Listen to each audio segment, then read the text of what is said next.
ବର୍ଷା 17 ଭାଗ, ବାୟୁ 11 ଭାଗ, ଧାନ୍ୟ 5 ଭାଗ, ତୃଣ 13 ଭାଗ, ଶୀତ 17 ଭାଗ, ଉଷ୍ମ 13 ଭାଗ, ହାନି 15 ଭାଗ, ପୁଷ୍ପ 11 ଭାଗ, ରସ 9 ଭାଗ, ଫଳ 6 ଭାଗ, ଦୁଗ୍ଧ 3 ଭାଗ, ବସ୍ତ୍ର 7 ଭାଗ, ଅନ୍ନ 9 ଭାଗ, ଅମୃତ 8 ଭାଗ, ବିଷ 8 ଭାଗ, ଔଷଧ 7 ଭାଗ, ବ୍ୟାଧି 15 ଭାଗ, ଆଚାର 11 ଭାଗ, ଦୁରାଚାର 15 ଭାଗ, ମରଣ 11 ଭାଗ, ଜନ୍ମ 13 ଭାଗ, ଚୌରଭୟ 8 ଭାଗ, ଚୌରନାଶ 5 ଭାଗ, ଅଗ୍ନିଭୟ 2 ଭାଗ, ଅଗ୍ନିନାଶ 6 ଭାଗ, ପାପ 8 ଭାଗ, ପୁଣ୍ୟ 6 ଭାଗ, ଶସ୍ୟ ବୃଦ୍ଧି 7 ଭାଗ, ଶସ୍ୟ ହାନି 7 ଭାଗ, ସ୍ୱର୍ଣ୍ଣ 3 ଭାଗ, ରୌପ୍ୟ 12 ଭାଗ, ତାମ୍ର 7 ଭାଗ, କାଂସ୍ୟ 10 ଭାଗ, ପିତ୍ତଳ 3 ଭାଗ, ଲୌହ 4 ଭାଗ,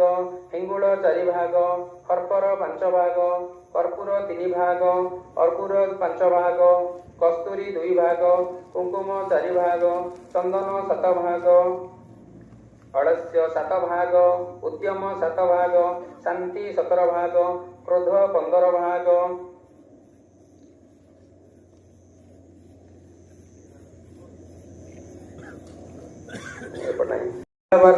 ଅପ୍ରିଲ ମାସ 15 ତାରିଖ, 19 ତାରିଖ, 20 ତାରିଖ, 21, 25, 26, 27, 28, 29, ମଇ ମାସ 3, 4, 5, 6, 7, 8, 9, 10, 11, 12, 13, ଜୁନ ମାସ 19 ତାରିଖ, 20, 21, 22, 23, 24, 25, 26, 27, ଜୁଲାଇ 1, 2, 3, 4, 5, 7, 9, 11, 12, 18, 19, 20, 21, 22, 23, 24, ନଭେମ୍ବର ମାସ 21, 22, 26, 30, ଡିସେମ୍ବର ମାସ 1, 2, 3, 4, 5, 6, 10, 11, 12, 13, 14, ଜାନୁଆରୀ 2027 ମସିହା 15, 16, 18, 19, 20, 24, 25, 26, 27, 28, 29, 30, 31, ଫେବୃଆରୀ 2 ତାରିଖ, 3, 4, 7, 9, 10, 11, 14, 15, 16, 22, 23, 24, 25, 26, 27, 28, ମାର୍ଚ୍ଚ 1, 2, 3, 4, 5, 6, 9, 10, 11, 12 ବିବାହ ନିର୍ଘଣ୍ଟ ହୋଇଅଛି। ବ୍ରତ ଉପନୟନ ବାବଦରେ ଜାଣିବା। ଅପ୍ରିଲ ମାସ 20, 23, 27, ମଇ ମାସ 4, 6, 7, 8, 13, ଜୁନ 17, 19, 24, 25, ଜୁଲାଇ 1, 2, 3, 6, ଜାନୁଆରୀ 2027 ମସିହା 15, 28, ଫେବୃଆରୀ 8, 11, 17, 22, 25, ମାର୍ଚ୍ଚ 3, 4, 5, 10, 11, 17, 18, 19, 24, 25, 29, ଅପ୍ରିଲ ମାସ 1, 2, 8 ତାରିଖ ବିବାହ ନିମନ୍ତେ ଶୁଭ ଦିନ ନିର୍ଘଣ୍ଟ ହୋଇଅଛି। ପରିବର୍ତ୍ତନ ଦେଖାଯିବ। ବିଶ୍ୱର ତାପମାତ୍ରାରେ ବୃଦ୍ଧି ପରିବେଶ ବିଜ୍ଞାନୀଙ୍କ ପାଇଁ ଚିନ୍ତାର କାରଣ। ଚଳିତ ବର୍ଷ ଏହାର ପ୍ରଭାବରେ ସାରା ବିଶ୍ୱରେ ତାପମାତ୍ରା ବୃଦ୍ଧି ଘଟିବ। ସ୍ଥାନେ ସ୍ଥାନେ ନଦୀ ଦିଗ ପରିବର୍ତ୍ତନ ସହ ବନ୍ୟା ତଥା ମରୁଡ଼ି ପ୍ରବାହ ପରିଲକ୍ଷିତ ହେବ। ଠିକ୍ ସେହି ସମୟରେ ଶୀତର ପ୍ରକୋପ ତଥା ତାପମାତ୍ରା ଅତ୍ୟଧିକ ହ୍ରାସ ଫଳରେ ଶୀତ ପ୍ରଧାନ ଦେଶମାନଙ୍କରେ ମଧ୍ୟ ଅସହିଷ୍ଣୁ ବିଶେଷ ଅନୁଭବ। ବିଶେଷ କରି ଦକ୍ଷିଣ ଏସିଆ ରାଷ୍ଟ୍ର ଭାରତ, ଚୀନ ଏବଂ ରୁଷିଆ, ଆମେରିକାରେ ଏହାର ପ୍ରଭାବ ବିଶେଷ ଅନୁଭବ ହେବ। ଅକ୍ଟୋବରରୁ ଫେବୃଆରୀ ମଧ୍ୟରେ ଏସିଆ, ୟୁରୋପ ତଥା ଆମେରିକାରେ ପ୍ରାକୃତିକ ବିପର୍ଯ୍ୟୟ, ଭୂମିକମ୍ପ, ଘୂର୍ଣ୍ଣିବାତ୍ୟା, ଅଗ୍ନିଦାହ, ବଡ଼ ଧରଣ ଦୁର୍ଘଟଣା ଦ୍ୱାରା ବହୁ ଧନଜୀବନ କ୍ଷୟକ୍ଷତି ହେବାର ସମ୍ଭାବନା ଅଛି। ଚଳିତ ବର୍ଷ ସୌରଝଡ଼ ପ୍ରଭାବ ଅନୁଭୂତ ହେବ। ଭାରତର ରାଷ୍ଟ୍ରଫଳ ଜାଣିବା।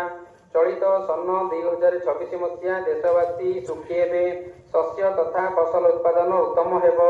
କେନ୍ଦ୍ର ତଥା ରାଜ୍ୟ ସରକାରଙ୍କର ଅନେକ ଜନହିତକାରୀ ଯୋଜନା ପ୍ରଣୟନ ଦ୍ୱାରା ଦେଶବାସୀ ଉପକୃତ ହେବେ। ନିତ୍ୟ ବ୍ୟବହାର୍ଯ୍ୟ ସାମଗ୍ରୀର ଦରଦାମ ଜନସାଧାରଣଙ୍କର ବ୍ୟୟ ଅନୁକୂଳ ହେବ। ଜଙ୍ଗଲ ହାନି ତଥା ପରିବେଶ ପ୍ରଦୂଷଣ ସରକାର ତଥା ଜନସାଧାରଣଙ୍କର ପାଇଁ ଚିନ୍ତାର କାରଣ ହେବ। ଏବେ ଓଡ଼ିଶାର ରାଷ୍ଟ୍ରଫଳ ବାବଦରେ ଜାଣିବା। ମୁଖ୍ୟ ବିରୋଧୀ ଦଳର ଅସ୍ଥିରତା ବୃଦ୍ଧି ପାଇବ। ଦଳ ବିଭାଜନ ତଥା ବରିଷ୍ଠ ନେତାଙ୍କ ଦଳ ତ୍ୟାଗ ତଥା ପରିବର୍ତ୍ତନ ଦଳୀୟ ମୁଖ୍ୟଙ୍କ ଚିନ୍ତାର କାରଣ ହେବ। ଶାସକ ଦଳର ପ୍ରାଦୁର୍ଭାବ ବୃଦ୍ଧି ପାଇବ। ବର୍ଷର ଶେଷାର୍ଦ୍ଧରେ ବିରୋଧୀ ଦଳ ଏକତ୍ରିତ ହୋଇ ଶାସକ ଦଳ ବିରୋଧରେ ନୂତନ ସମୀକରଣ ତଥା ରଣନୀତି ପ୍ରସ୍ତୁତ କରିବେ। ଶାସକ ଦଳର କେତେକ ପ୍ରତିଶ୍ରୁତି ପୂରଣ ବିଳମ୍ବ ହେତୁ ବିରୋଧୀ ତଥା ଜନସାଧାରଣ ଘୋର ଅସନ୍ତୋଷ ଦେଖାଦେବ। କୃଷି ଉତ୍ପାଦନ ବୃଦ୍ଧି ତଥା ସରକାରୀ କୃଷି ଯୋଜନା ଦ୍ୱାରା କୃଷକ ଉପକୃତ ତଥା କୃଷି କ୍ଷେତ୍ରରେ ରାଜ୍ୟ ଆତ୍ମନିର୍ଭରଶୀଳ ହେବ। ଆବଶ୍ୟକୀୟ ସାମଗ୍ରୀ ଦରଦାମ ବୃଦ୍ଧି ଜନ ଅସନ୍ତୋଷର କାରଣ ହେବ। ସରକାରଙ୍କର ଆର୍ଥିକ ତଥା କୃଷିନୀତି ଦ୍ୱାରା ଦେଶ ତଥା ରାଜ୍ୟର ବିକାଶ ପ୍ରଗତିଶୀଳ ହେବ। ଯୁବବର୍ଗ ମହିଳା ତଥା ଛାତ୍ରଛାତ୍ରୀ ବିଶେଷ ଭାବରେ ଉପକୃତ ହେବେ। ଶ୍ରୀ ଜଗନ୍ନାଥ ମହାପ୍ରଭୁଙ୍କର ଆଶ୍ରିତ ଜନତାଙ୍କର ସର୍ବଶୁଭ ଦୂର ହୋଇ ସର୍ବଶୁଭ ହୋଇଥାଏ। ଜୟ ଜଗନ୍ନାଥ। ପ୍ରଭୁ ଶ୍ରୀ ଜଗନ୍ନାଥ ଆମ ରାଜ୍ୟ ତଥା ଦେଶବାସୀଙ୍କୁ କୃପାଚକ୍ଷୁରେ ଅବଲୋକନ କରି ସମସ୍ତ ଆପଦ ବିପଦରୁ ରକ୍ଷା କରନ୍ତୁ, ଏତିକି ପ୍ରାର୍ଥନା। ଜୟ ଜଗନ୍ନାଥ।